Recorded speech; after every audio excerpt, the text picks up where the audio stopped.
First story is titled, Am I the a-hole for telling my girlfriend I'm not going to financially support her if she quits her job to pursue an Etsy business?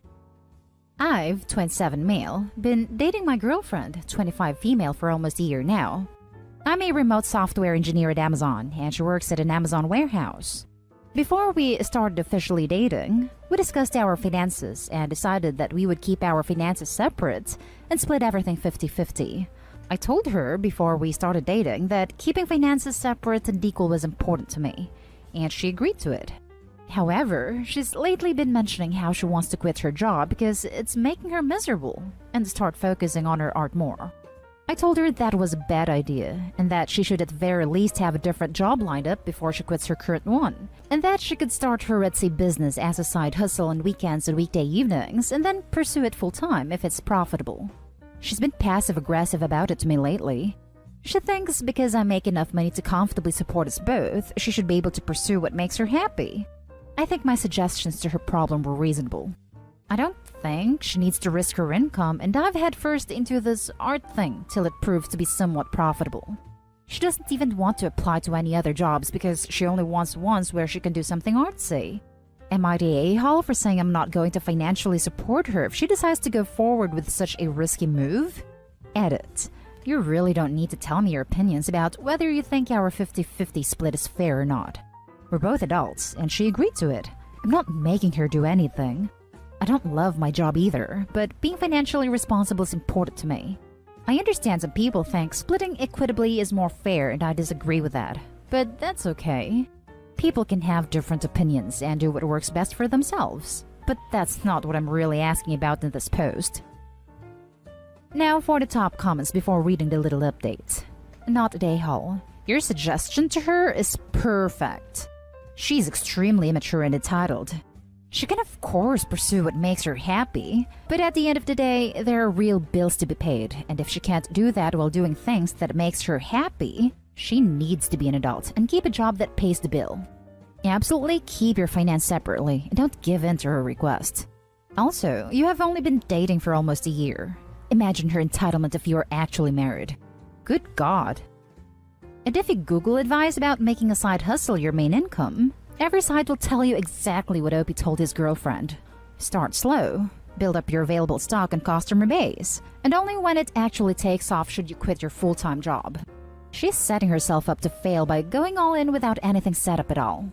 If I was her boyfriend, of only 1 year, I wouldn't want to completely support another capable, able-bodied adult either. Agreed. And she is making the suggestion because she is hoping to use Opie as her safety net. Not the a-hole. She's a new girlfriend, not a wife/sugar baby. You agreed to terms before you started dating, and now she figures she's riding the gravy train. I'd say this is a red flag, and to be careful about how she responds next. Not the a-hole. This is a girlfriend of only 1 year, not a wife or even a fiancé. There is zero obligation to financially support her, especially when she seems to have no idea how to run her own business and hasn't even tried her hand at it yet. She seems to want to be a sugar baby and is already getting passive-aggressively upset at Opie's refusal to fund her artsy lifestyle plans. Don't do it, Opie. It will just make the breakup extra ugly and guilt-ridden. Update. I'm breaking up with her. Apparently, I'm controlling and bad boyfriend for expecting a grown adult woman to pull her weight in a relationship. My exes were engineers too, and 50-50 worked great for us, and we have the same morals and drive. My current girlfriend is different from what I'm used to, but her creative, spontaneous, carefree side is not cute to me anymore. She's just irresponsible, and I'm tired of being the mature one. I'm done with this. I don't feel like she's an equal partner to me. I'm all for being entrepreneurial. A lot of my colleagues have ventured out on their own and become successful. My girlfriend has no plans and just wants to wing it and let her passion run free. I'm done with her. She is better off without me. Thanks, Reddit. Now for the next story. Am I the a-hole for how I reacted when my fiancé dropped our son off at my workplace? I'm male 27, am a nurse. My fiancé and I have a 1-year-old baby boy. Fiancé doesn't work. She decided to leave her previous job and stay at home. We've agreed that since I'm the one working, she's the one handling home chores. Our son's care is shared, meaning there are times when I handle his feeding, /bathing, /cleaning, etc. However, I made it clear that when it's time for work, she should be taking responsibility. So far, everything has been going according to what we agreed upon. But recently, she's been complaining about my shift hours changing, which is something I can't control obviously, because currently the unit lacks nurses, and it's impossible for me to do day-to-day planning because sometimes I'd work 12 hours, sometimes 15. So it's quite unpredictable. But I do my best to spend time at home and give my fiancée time for herself. Her cousin's wedding was 2 days ago. That morning, my fiancé wanted me to skip work and stay home with our son so she'd go to the salon with her sisters. I told her I can't just skip work for the day. I already had a long day shift that started at 7:45 a.m. till 6 p.m. I told her she could either call my mom or just wait for me to come home. She threw a fit and saying her cousin's wedding was important and I was being unsupportive. I left home after that and started my shift at the hospital. At around 1 p.m. when I was in the middle of work, it usually gets busier in the afternoon, I got a few missed calls from my fiancé. Then she sent a text telling me she was at the hospital's parking lot with our son. I went to meet her there. She wanted me to take our son and watch him till she gets back from the salon at 4. I lost it. I told her I can't watch our son when I'm in the middle of my shift, and she kept saying I should just let him stay with me and that it was okay. I absolutely lashed out at her. I called her unreasonable and selfish. She could have let someone watch him, but she said her family was busy. We got into an argument that she left him with me. I had to drive to Mom's house and let her have him till I finished my shift. I got home, but I was extremely pissed. My fiancé and her mom said I overreacted and that I was supposed to help since he's my son too. Mother-in-law said I was in the wrong for caring more about work than my own son, but I already told my fiancé I was busy. She wanted me to apologize for yelling and causing a scene, but I refused after this. I want to mention that she's normally fine with my work schedule until recently, and whenever there's an event, we'd both make arrangements and I'd stay with our son while she's gone. This time, I told her I was busy and that I won't be allowing her to distract me from work, but she was being stubborn, thinking I'm prioritizing work and being unsupportive. Those might be her mother's words, but my fiancé takes responsibility here. This misunderstanding, as my fiancé calls it, could have ended with a discussion. But her mother is determined to paint me as a bad parent who isn't pulling weight and taking part in responsibility in caring for our son. I'm tired of her and how she keeps judging me while ignoring her daughter's behavior. Mother-in-law said I was in the wrong for caring more about work than my own son. But getting her daughter getting her hair done is more important than your son? Not a-hole. You're right. My mother-in-law is just trying to put the blame on me no matter how hard I tried to explain to her that her daughter and I already talked about it, and that my work is important to me. I realized that this is my son too, and that he's my responsibility as well. But my fiancé is acting selfish at this point, and her mom refuses to see it. She put your son at risk and didn't care. You should be the one fuming at both of them. What was your son supposed to do at your work? Wearing a mask being 1-year-old? Shaking my head. Piggybacking onto this comment to ask Opie, why are you so focused on what the mother-in-law says? She can do a running jump. Have this discussion with your fiancé in private. Cut out the mother-in-law. Not the a-hole. Not the a-hole? Your fiancé and her mother sound like idiots. Mother-in-law said I was in the wrong for caring more about work than my own son. Her daughter cared more about a salon appointment than her own son. Do you really want to marry into this? Fiancé also took their 1-year-old to hang out at the hospital in the middle of a pandemic, exposing him to all sorts of diseases because she wanted to get her hair done. I'd be livid. Not the a-hole, and if I were you, I'd reconsider tying yourself to such a selfish, self-centered woman. Just look at your mother-in-law for what she'll be like in 20 to 30 years. Next story is titled, Am I the a-hole for yelling at my daughter for speaking ill of the dead? My daughter's 19 female stepmother, 31, died a week ago. She wanted to spend her last days at home, and when we knew the end was near, my daughter and I went into the room where she was laying. My daughter and her stepmom have had a contentious relationship throughout the years. And she had left the house at 18, telling her stepmother how much she hated her because we had asked her to pay for college by herself. However, when her stepmother got sick, There was a brief period where both she and her stepmother seemed pretty open to forgiving each other for whatever they felt that the other had done to offend each other. My wife had also said she hopes my daughter can go to college eventually. My daughter was away working as a waitress in another town, but when the end seemed near, she ended up asking friends to cover her shifts and drove back to our house. Their initial greeting with each other seemed pleasant, but then my wife fell asleep and my daughter went to her room.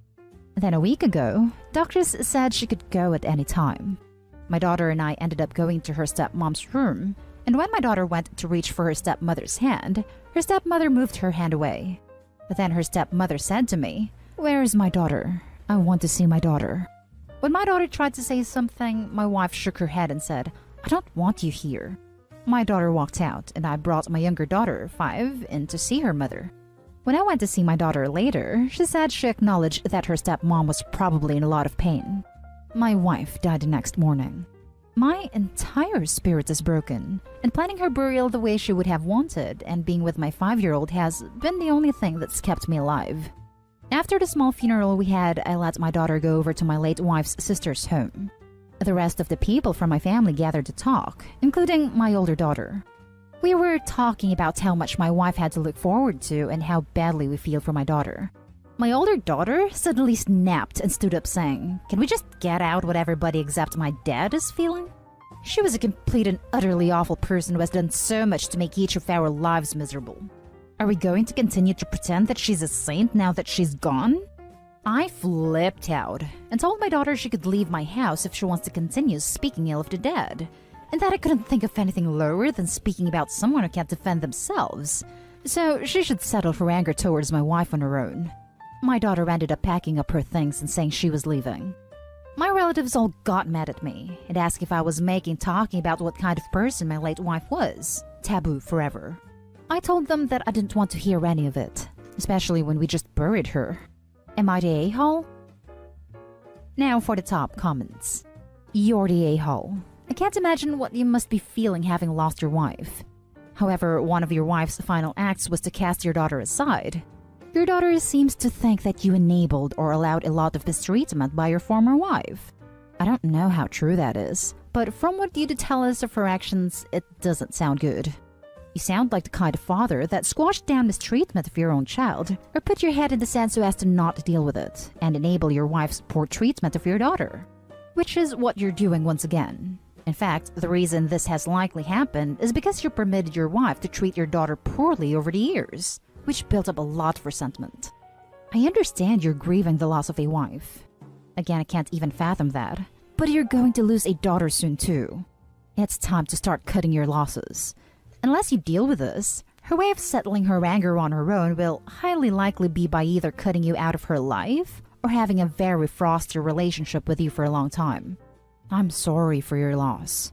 Important edit. Saw OP's comments where he says the reason he's not paying for his daughter's college is so he can pay to send the younger, his wife's, daughter to private kindergarten. Wow. So you'd not support your daughter's college education, something that really matters in life, because your younger real daughter has to go to private kindergarten, which you openly acknowledge was your wife's decision. Sir, it sounds like you and your wife have reaped exactly what you sowed. To be very clear, you and your wife were absolute a-holes. No wonder your daughter said what she did and despised your wretched wife. Also, she will doubtlessly come to despise you as a failure of a father and failure of a man. You say you can't think of anything lower than someone speaking ill of someone who can't defend themselves? I'll help you with that. Something that is lower, and probably the lowest of the low, is selling out your daughter because you didn't have the spine to say no to a young lover. My 5-year-old has been the only thing that's kept me alive. This is the statement that cements my opinion that you're the a-hole. Everyone else can see your wife sucked. She probably emotionally abused your oldest daughter, and you clearly don't care about your oldest because you excluded her in the thing that keeps you alive during this horrible time. Don't speak ill of the dead, it's just a cheap cop-out. Your wife sucked, and so do you. Now for the last story. Am I the a-hole for calling my mother-in-law a witch for saying it was my sister's fault she died in an accident? So, my 16-year-old little sister died in a freak accident 5 months ago. I can't say a lot about the accident since there's gonna be a trial, but I can say that there was another party at fault for her death. I've been dating my current partner for about a year and a half, and in that time, I haven't met their mother for more than 3 times. There are issues between my partner and their mother, and we usually visit on holidays, and that's all. Recently, we visited my mother-in-law, and the conversation quickly went to my sister and me dealing with my grief. I told my mother-in-law and her husband the truth, that I have never been this angry and sad in my life, that I am not coping well. I do see a mental health professional twice a week. I told them the thing that bothers me the most, which is related to my sister's gravesite. The person who caused my sister's death was apparently randomly buried right next to her. I hate that she has to rest next to him. My mother-in-law then told me that it was my sister's fault she got killed, because of reasons related to her death I cannot talk about in detail because of the upcoming trial. I started to cry, told her I needed to step out for a second, and went and sat on the front stairs for a while. I came back, told everyone that I was fine, and changed the subject. Mother-in-law then proceeded to tell me I was being weak, and I shouldn't have minded her saying that about my sister, since it was a fact that it was my sister's fault as well.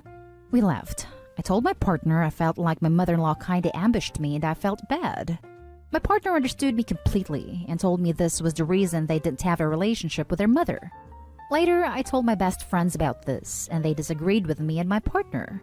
They told me I was just being too serious, taking things out of context, and since me and mother-in-law don't have a proper relationship, I probably just misunderstood her words. I don't think I did. I don't think anyone should watch their words around me, but I also think a person that doesn't know the whole story, even though I did tell my mother-in-law the circumstances of my sister dying, and she knew there is a trial coming, shouldn't say these kind of things, especially to their child's partner, especially in the stage of getting to know someone. So the question is, am I the a-hole for thinking my mother-in-law is being rude and weird about my sister's death? I honestly don't even know anymore. Not the a-hole. Dump your friends. Yeah, what the hell? With friends like those, who needs enemies? Not the a-hole. You don't even need to ask. Seriously, most people would have lost it on your mother-in-law if they were in your position. I honestly expected you to blow up on her, but yeah, your feelings are totally justified. Holy crap! NTA, NTA, NTA. First of all, I am so sorry for your loss, OP. Second, is your mother-in-law a freaking sociopath? I don't think she even makes a-hole territory because that is a whole new level of heartless. Even if the accident was 100% your sister's fault, you would still feel indescribable pain. We are human. There's no logic or fact when it comes to our emotions. There is no math for grief. We hurt when we lose who we love. Nitpicking over liability and blame is the job of insurance companies and attorneys. Her calling you weak for a very justified human reaction disrespects both your grief and your sister's memory. I'm so sorry she said that to you, and I would suggest not speaking to her until she sincerely apologizes. You need your space now. Best of luck. My thoughts are with you and your family. P.S. To hell with your friends. And that's the end of this video, folks. As always, leave a comment and hit like and subscribe. And if you want more of this content, turn your notification on to get updated on the latest videos. And I'll catch you in the next one. Stay safe.